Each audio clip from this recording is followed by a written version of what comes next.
With what acceleration a should the box of figure moving up so that the block of mass capital M exert a force 7 mg/4 on the floor of the box। ठीक, ये जो block है capital M का, इसने floor पे कितना force लगाया है, 7 mg/4। तो ये पूछ रहे हैं ये एक्सेलरेशन कितना हो ताकि ये जो ब्लॉक है ये फ्लोर पे 7 mg/4 फोर्स लगाए। ठीक, ढंग से समझना है।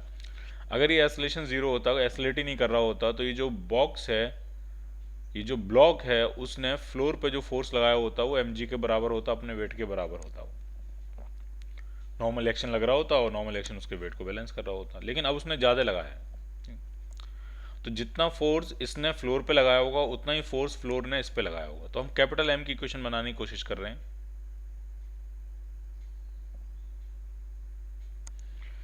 कौन कौन से फोर्स लग रहे होंगे, तो इसकी एक तो इसका अपना वेट लग रहा होगा कैपिटल एम जी, और इसने फ्लोर पे लगाया है 7 mg/4, तो फ्लोर ने भी इस पे लगाया होगा 7 mg/4, और वो होगा नॉर्मल रिएक्शन। तो इस पे जो नॉर्मल रिएक्शन लगेगा ऊपर की तरफ, वो हो गया आपका 7 mg/4।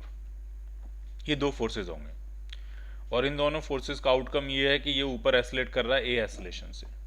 तो इसकी जो इक्वेशन बनेगी वो आपकी आ गई 7 mg/4 minus m g is equal to m into a. तो m m m cancel out हो गया, तो जो ए आपका आया वो आपका आ गया 3g/4 C part.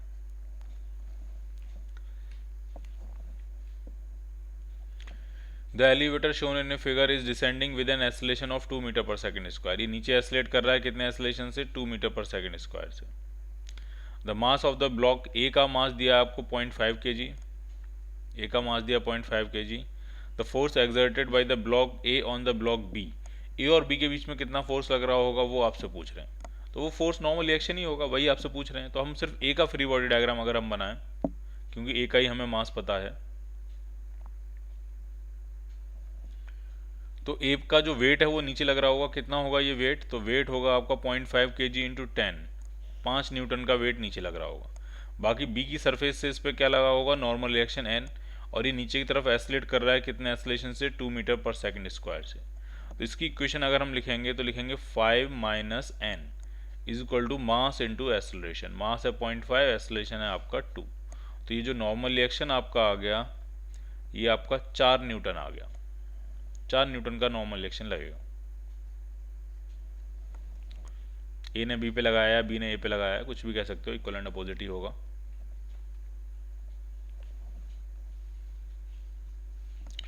An elevator is accelerating upward with an acceleration of 6 meter per second square. Inside it, a person of mass 50 kg is standing on a weighing machine which is kept on an inclined plane having an inclination of 60 degree। 60 degree angle of inclination है, उस पर एक weighing machine रखी है, उस पर एक person खड़ा हुआ है, और वेइंग मशीन की रीडिंग पूछ रहे हैं क्या होगा। ठीक है, तो इस सिचुएशन को हम इस तरह से सेटल करेंगे कि अगर इसका एस्लेशन ऊपर की तरफ है तो ये एक ऐसा सिस्टम है जिसमें सूडो फोर्स नीचे लग रहा होगा। तो इस पूरे सिस्टम के अंदर जो इफेक्टिव ग्रेविटी होगी वो G+A हो जाएगी। ठीक है, तो इसके अंदर जो इफेक्टिव ग्रेविटी होगी जी इफेक्टिव, वो आपकी आ जाएगी G+A।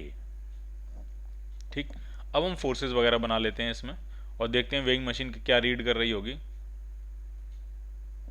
तो यहाँ पे वेइंग मशीन है इस तरह से, और यहाँ पे ये पर्सन खड़ा हुआ है। किस तरह से खड़ा होगा वो थोड़ा बैलेंसिंग करनी पड़ेगी, उसको फ्रिक्शन की भी ज़रूरत पड़ेगी।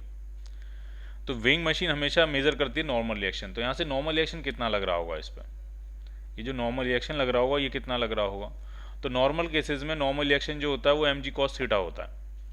अब यहाँ पे g की जगह g इफेक्टिव है, तो mg effective into cos theta, ये होगा नॉर्मल रिएक्शन, और यही वेइंग मशीन की रीडिंग होगी।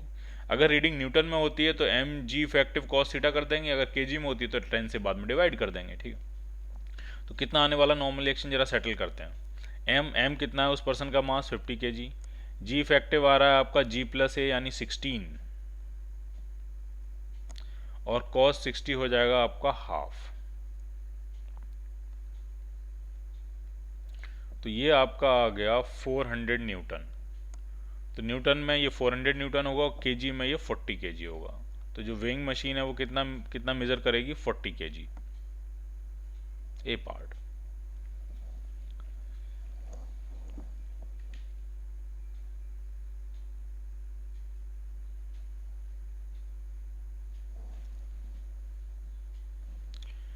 In the given diagram, with what force must the man pull the rope to hold the plank in its position? ये situation दी है और इसमें पूछ रहे हैं कि पर्सन ने इस रोप को कितने फोर्स से खींचा गया होगा, और पर्सन का वेट 80 kg है और बाकी प्लांक रोप पुली इनमें किसी का वेट नहीं है, ठीक।